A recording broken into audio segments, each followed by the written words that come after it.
But two, it's really hard to focus and to learn when you're distracted by cell phones.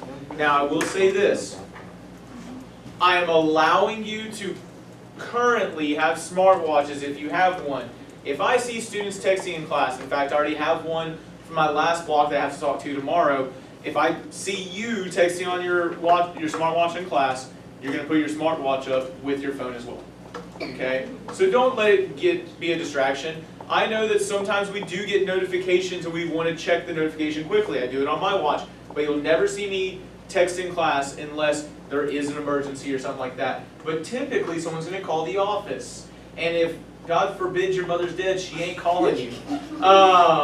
If you didn't hear Brooklyn talking about that, she was talking about that earlier. All right. So again, guys, I need y'all to be focused so that you can learn to the best of your ability because you are, in fact, capable. All right. I have not talked about active collaboration scores in this class yet, have I? Okay. I will explain it, okay? We're going to get back to the idea, a little bit of classroom culture after that. Talk about defining mathematics. I know I collected your responses, but I want to share my responses. And we're going to get into our first lesson for the year. So one of the things I do want to point out here is this. Active collaboration scores. I mentioned this when I gave out the syllabus. 20% of your grade in my class comes from a thing called an active collaboration score. So you kind of need to know what that is. Actually, I'm going to start here. I'm going to pass one out for each of you. It's on really nice cardstock. Put it at the very beginning of your notebook for my class. No. Good catch, Thomas.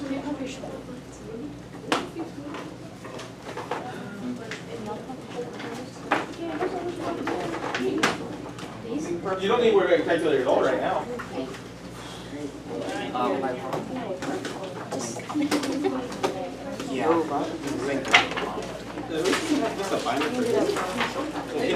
Hey, Jerry, there is a desk out here. I'm going to sit here. The reason why I do that is because they speak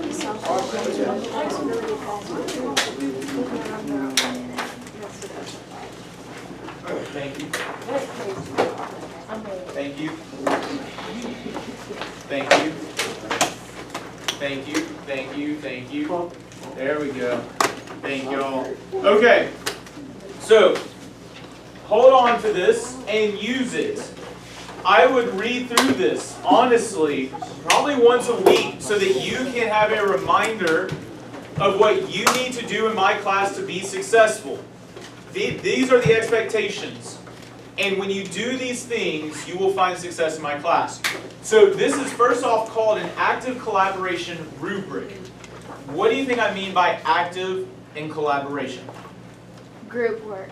Okay, so you'll be doing group work. Which part of this tells you that we're going to be doing group work?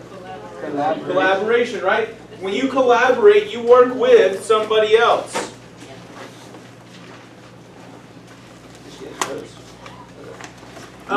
So when you collaborate, you work with somebody else. When it is active, that means what? You're engaged and you're participating. I need you all to hear me very clearly on this. If you are actively talking and a part of that conversation, it's really hard to fall asleep. It's also way more interesting. Yeah, this is actually a good point.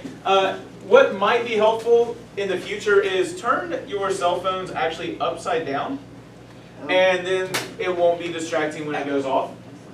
Okay? But again, active collaboration. We need to collaborate, we need to work with each other, and it needs to be an active thing where you're actively engaged. So why am I asking you to do these things? It's our grade, not yours. Say again. It's our grade, not yours. Okay, and it is points for your grade, but it's not just about a grade. I need you to hear me very clearly on this. Nothing in my class is just about a grade. It's about culture. It's about classroom culture, that's part of it. It's about being capable. Okay, it has something about being capable. Here's the thing. What do you think I care most about in my class? Being successful. I want you to be successful. What does it mean to be successful in a classroom? Team up with others. Partially. That you've actually learned. Listen again to what Emily just said. It means you actually what? Learn something. Guys, when you actively collaborate like this, you're going to learn. There's no ands, if, buts about it. You do these things, you're going to actively learn. So I need all eyes up here. Thomas, you can turn around a little bit. Darlin, head up, please. And I need us to go over this rubric together so it is clear what is being expected. First off, if you're not here, can you actively collaborate? No. No. So for that day, you're going to earn a 0 if you're not here. Now, if it's an excused absence, I will account for that. I'm not going to put a grade in, but I will account for it. But if it's an unexcused absence, you got a 0. You didn't actively collaborate. If you are in class, but you basically don't do anything, that's pretty much the same as you not being here, right? That's still a 0.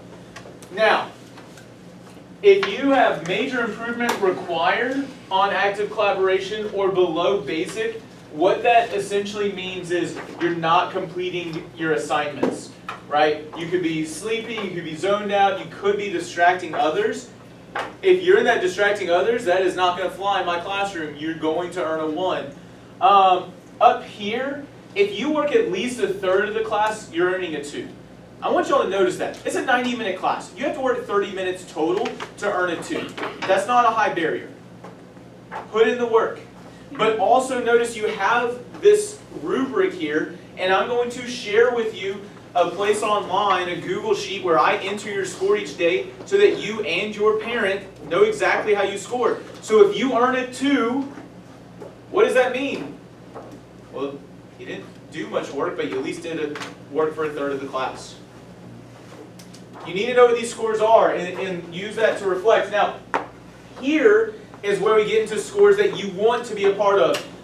If you are developing, that means you're actively collaborating a little bit, but not necessarily doing what you need to do. Do you have a question, or you just have your hand up? Okay, cool. So here's what is going to happen. Every day in class, you're going to work both in a small group and in a whole class discussion.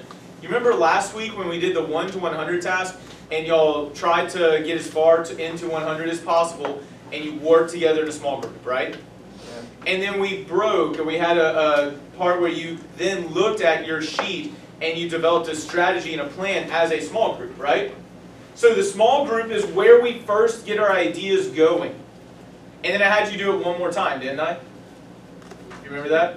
What did we do after that that time, though? Okay, we made a strategy in a small group first. We did it one more time, and then didn't we have a whole class discussion? And I was looking for you all to actively engage. Jordan, do you have a... Yeah.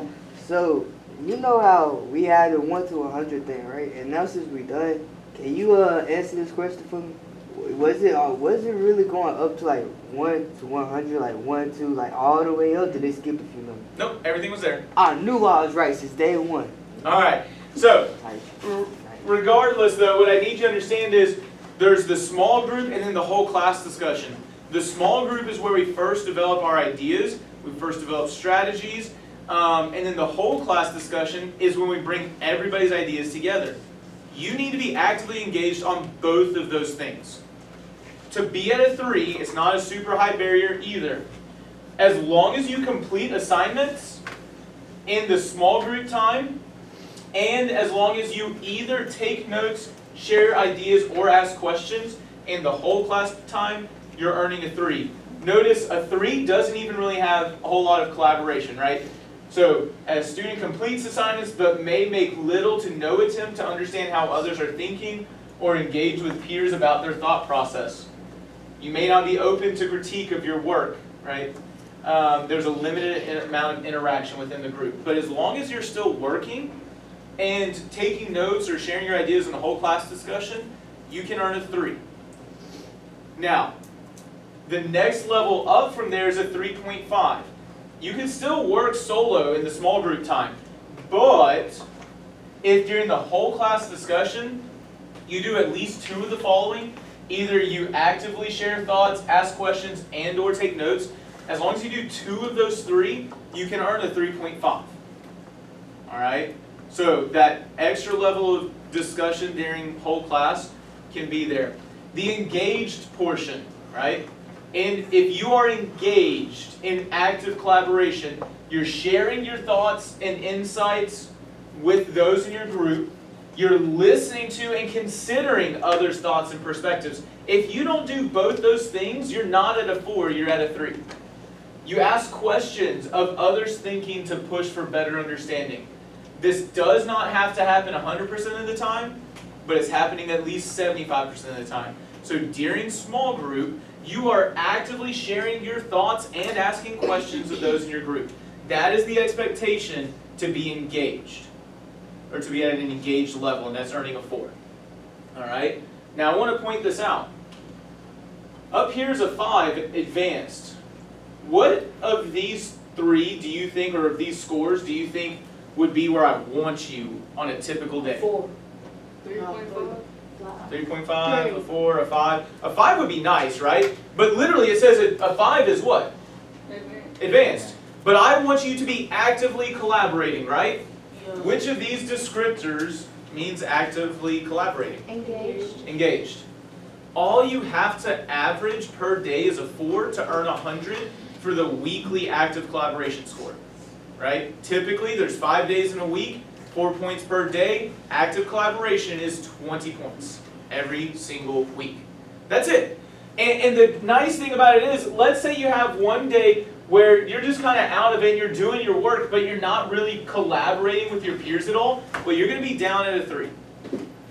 Notice, if you aren't collaborating with peers, there's no way to get to a 4. But maybe you have one day that's a 3.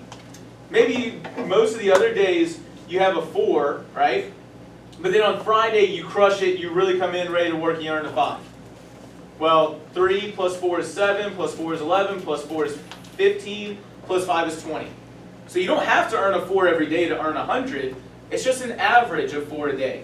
And in fact, I have a lot of students last semester in my Algebra 2 classes who would earn 22s and 23s out of 20 on their active collaboration. That boosted their scores quite a bit. Right? So you can come in and you can crush it. And I've even included these half points that used to not be there. So, what are your questions about active collaboration at this point based on this rubric? Joey, did you have a question? What's your question?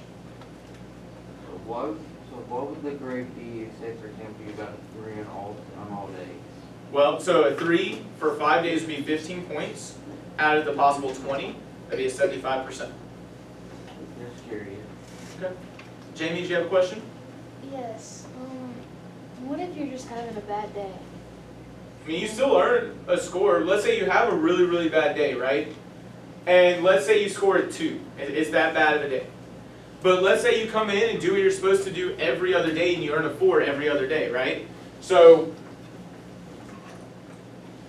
let's say you do 2, 4, 4, 4, 4. How many points did you earn? 18. And 18 out of 20. That's a 90%. It's not about an individual day. It's about what is your typical day like, right? How are you doing in that week? Because even if you have a bad day, it might affect you. But if you come in and you work hard the other 4 days, are you going to be okay? Yeah. I've done that intentionally. I've planned for that. A friend of mine and I developed this rubric. He works down in Mobile, and we planned it that way. So even if you have a bad day, you're going to be okay. And that's the other thing. Let's say you came in and you got a 2 one day, a 4, and then you crushed it 2 days in a row and got 2 5s and then a 4. Well, then you would still have a 20, right? So it's one of those things where you can definitely score well still, and when you actively collaborate, you'll learn more. Jordan. Okay, so say everybody in this classroom got all 4s the whole week, like 5 days, right? Could we get like a prize for that? Like on a Friday, we could have our phones out. Yeah, you get a prize. It's having 100 for your active collaboration score for the week. Oh, okay. You're in high school, bud. You're not in elementary school anymore. Or middle school. You're in high school, right? I hear what you're saying, and maybe if we really do crush it, I'll find something. But the real reward, and one of the things I want to push on is this. When you come in and you actively collaborate every single day, and you come in engaged, you're going to learn. And you're going to learn well, and you're going to grow. That is the best reward I can give you. Okay? Good question, though. Oh, one of the things I do want to point out is this, and because I haven't said these yet, to get to that 4.5, notice during whole class discussions, you have to actively share your thoughts and discoveries, you have to ask questions to push on ideas, and you have to take notes, right? To earn a 3, you only had to do one of those 3 things. To earn a 3.5, you have to do 2 of actively sharing thoughts, asking questions, or taking notes. But to earn a 4.5 or higher, you have to do all 3. In order to get to a 5, you have to do all 3 during the whole class discussion, but also within your small group, essentially what you have to do is you have to be a leader. That doesn't mean you have to know everything. What it does mean is, during your small group discussion, you're not dominating the conversation. If I'm Kyla and I notice that Thomas isn't engaging in the conversation, she says, Thomas, what do you think about this? She makes sure that she gets everybody involved in that conversation. Trenton, you awake back there, bud? That's what I thought. Okay, so please note that you're sharing your thoughts, your insights, you're seeking, listening to, and considering others' thoughts, right? That idea of seeking, you're actively making sure everyone is engaged in the conversation.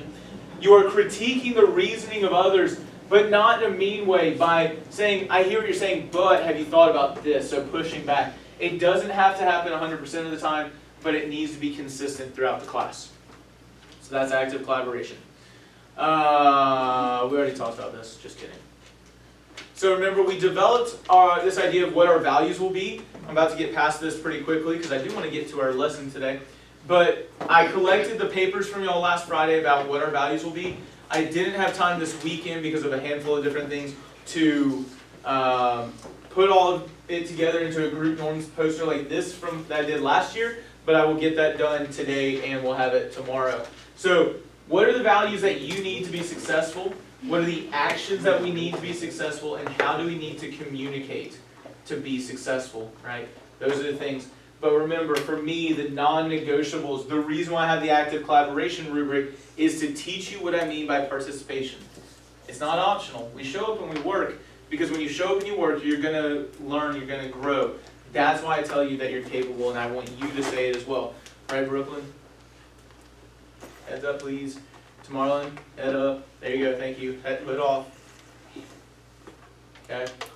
Thomas, thank you, sir. Alright. So, last thing, we're going to look at math is definition. So last week, I had y'all turn in those sheets defining what you think math is. And we're going to have a little bit more of a conversation. One of the things I want to point out about this 1 to 100 task is this. What did y'all notice to get further along each time we did this? So we noticed the quadrants, right? We developed our mathematical language. That was not quite in the right spot. There we go. Here we go. There were quadrants there. But what else did we notice? It goes in a circle. It goes in a circle, so there was a pattern? I thought it went clockwise. Remember, the quadrants go, so it goes, the quadrants are counterclockwise, right? But the numbers were clockwise. And so we wanted to notice that it went in a clockwise, what? What's the key word I just said? Pattern. You all came up with a lot of really good definitions of what you thought mathematics is, but I want you to write this down on the back of your active collaboration sheet as a constant reminder that this is what math actually is. At its core,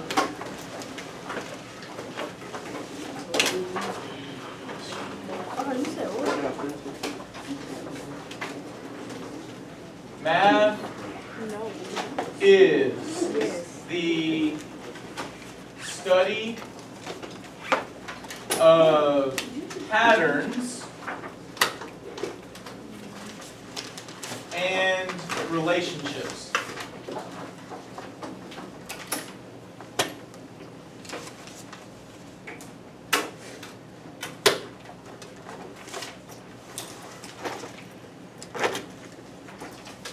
Pretty confident. At least some of us have struggled with math in the past and we found it to be scary, something that we don't want to do.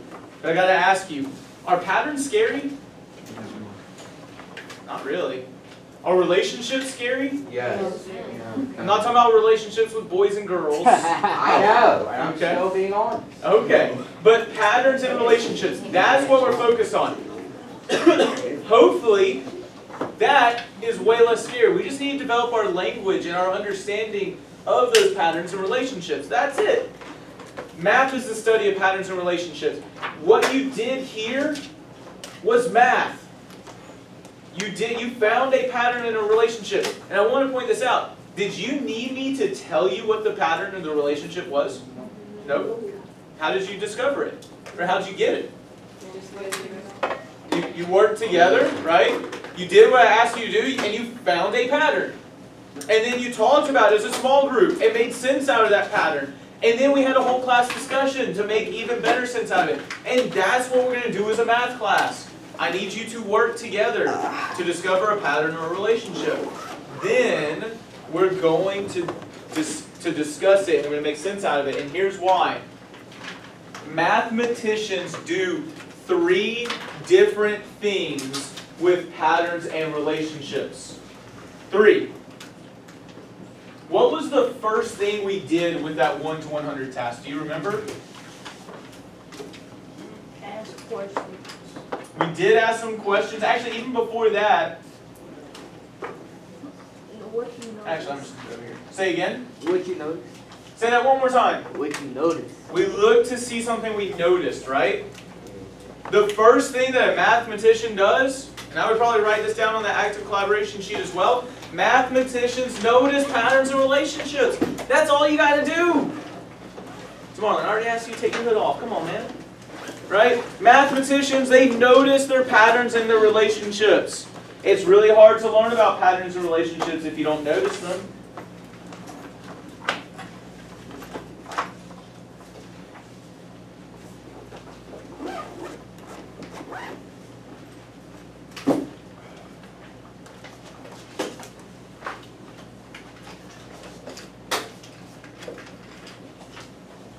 So here's the thing. After you notice a pattern or relationship, what did you do in your small groups?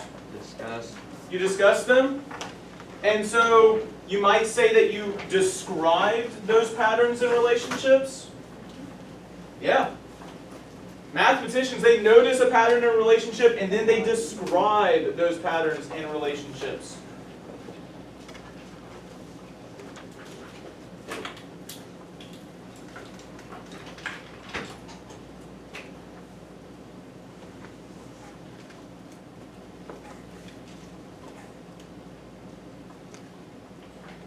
And think about it, after you describe them in your small groups, then we describe them as a whole class.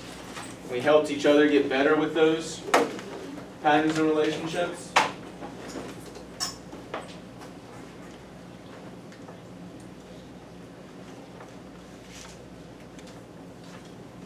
And the last thing that mathematicians do after they notice and they describe patterns and relationships, they want to make those patterns and relationships more useful for multiple situations, not just one, so they generalize those patterns and relationships.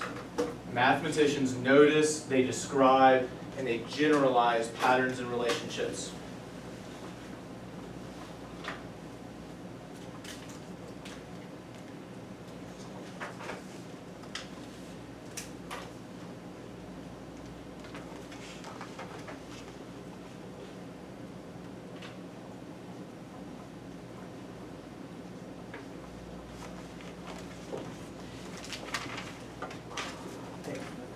So the last thing I want you to understand is, if we're going to notice, we're going to describe, and we're going to generalize those patterns and relationships, we need a common language. A lot of times you'll hear me talk about mathematics as a language, because it's a language for the patterns and relationships. We have to be able to describe them and generalize them. And so one of the most difficult things for a lot of students when it comes to math is using proper mathematical language. And so I'm going to correct you on your language, or I'm going to ask you to repeat yourself. It's just because I want you to develop better mathematical vocabulary. Okay? Math is a language, and when you use imprecise or incorrect language, it's going to cause confusion for both you and for others. So be aware. Those are the things we're going to do. with mathematics or patterns and relationships to be mathematicians, but we're going to also work on our language.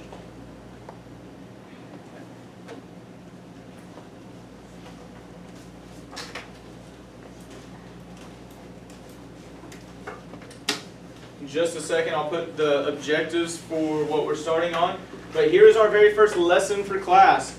Now, I've been talking a whole lot about mathematics, but what we're actually going to start with is a concept called data analysis.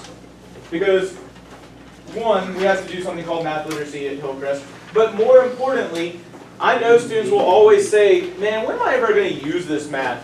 Well, we'll talk about that in the future, but what you will always have around you is data.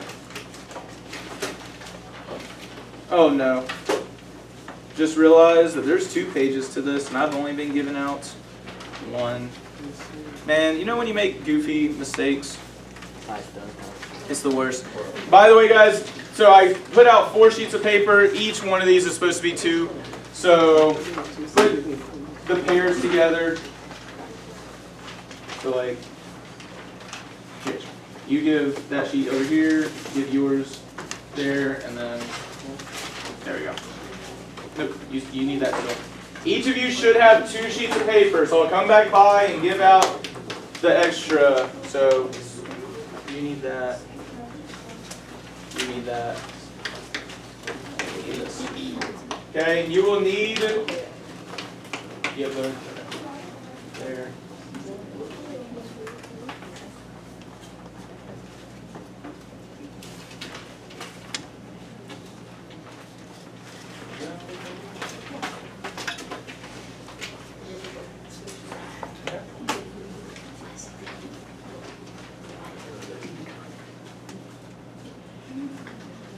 Who has both sheets?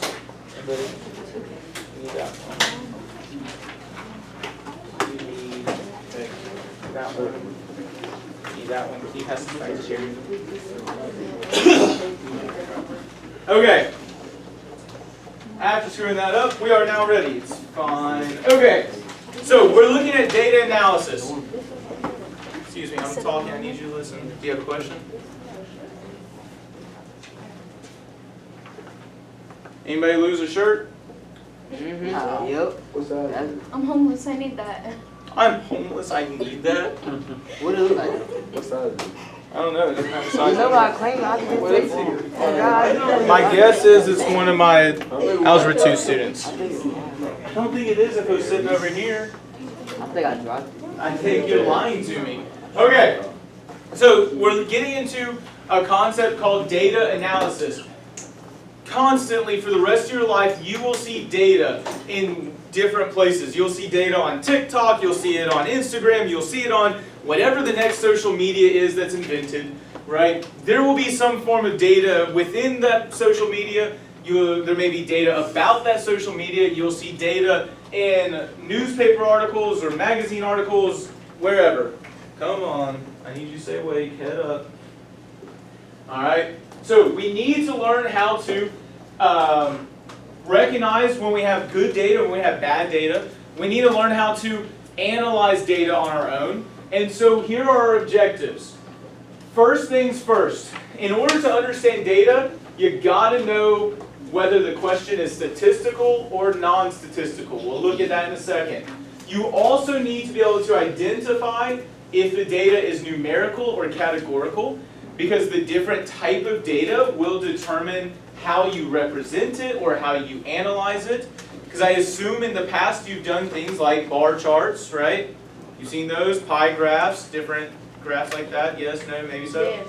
But you can only use certain types of graphs with certain types of data. So we have to be able to figure out what type of data we're dealing with. And we also want to learn how to create and use survey questions to collect our own data. We're going to actively participate in the data analysis process in this class. All right, so here's the first thing, right? You all have this on your sheets. It says 1.1, which one doesn't belong? And so here's all I'm asking you to do. I want you to take 4 to 5 minutes. I want you to talk with your small group. And as a small group, come to a consensus which of these questions do not belong. Now, hear me very clearly on these instructions. do not just make a claim. If you say question B does not belong, you need to explain why. If you say question C does not belong, you need to explain why. Develop an argument. Make a claim, but also have the evidence. Now, just to help with visualizing things, just pretend, which they're not potato chips, they're pretzels. Pretend that these questions are about pretzels. Right? How many pretzels are in this bag? That could be what question A is. How big are they? Huh? I mean, well, that's not the, we'll talk about that in a second. I'll show you in a second. But the real question right now is just how many pretzels are in this bag?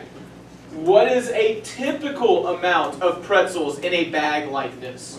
What type of pretzels are these? Right? The question that I'm asking you is just which of these questions doesn't belong with the other three? What are your questions about what I'm asking you to do? No, we're not stacking calculators, stuff like that. That's how things break. What are your questions? All right, I'm about to release you. I expect you actively talking, right, Caitlin? Caitlin? Man, that's an impressive sleep right there. I'm actively expecting you, right? Think about that active collaboration rubric. I'm expecting you to talk with each other to figure out, as a group, which question doesn't belong. Let's get to talking. I think first one data is. I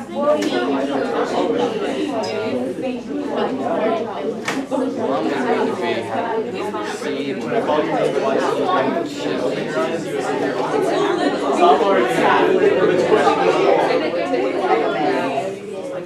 What y'all come up with? If you were doing a survey. Yeah. By the way, you don't have to convince me. You need to decide together, right? So I'm looking for you all to come up with an argument. We're going to have a discussion at the front of the board in a minute, okay? And it's since all these questions can be involved back and be filled with but question B, it's not asking you a survey.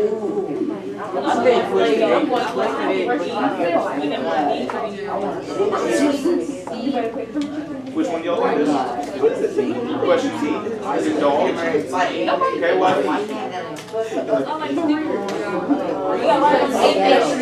Well, we're going to have a discussion about it. I'm just asking you why question D. You can't just make a claim. You have an argument. No, they end up on If you think about it, the name of the thing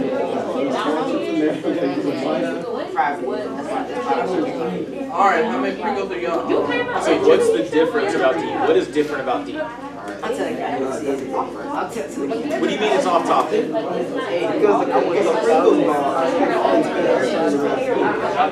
Why not?